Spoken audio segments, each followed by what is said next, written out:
The party has highlighted a raft of plans to benefit residents of Eastern Hanover if the party forms the next government. As we hear in this report, the party officials zoomed in, promising to source $1 billion for those struggling to make down payments on securing a home. Because I am all over Jamaica. Every day virtually I'm on the road, pressing the flesh, talking to people, and I know what the Jamaican people want to see. And they want to see the back of this government, and they want change. That said, the party leader made their intent clear, not just to those in attendance in Sandy Bay in Eastern Hanover. He said they want to build a strong, resilient economy for the people of Jamaica, where all citizens can actually enjoy any growth being experienced on the national scale. My principal role as Prime Minister in terms of day-to-day activity will be to look at the bureaucracy of this country and make it more efficient, to make it less costly, to make it less burdensome for what to do with it, and to ensure that investors coming to Jamaica get the right treatment so that they will invest their money and create high-value added jobs so our people can get wealthy in this country and don't have to run away to other lands to seek hope. There will be hope right here in the land of their birth.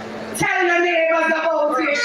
Tell your children that are in university that within their 20s they can afford a home. In the meantime, Andrea Perkis, the PNP caretaker for the Sandy Bay division in Eastern Hanover, appealed to the young professionals by making the assurance that home ownership will be easier under their administration. $500,000 will be made available to you once you're under 35. But it doesn't mean that the deposit is always $500,000. If it's $800,000, you at least have a start and you'll find the $300,000. This, according to the caretaker, would appease some residents who have been lamenting serious difficulty in meeting the financial requirements. $1 billion will be set aside for young people to get that money from. So when my party leader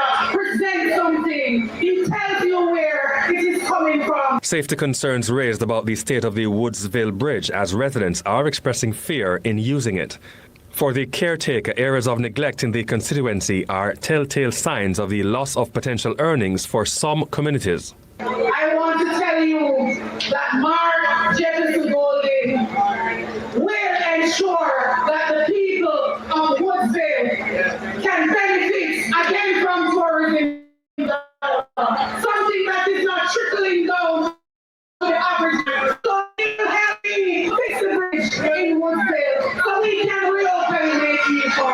So the farmers in Woodsville can benefit. Damon Phillips,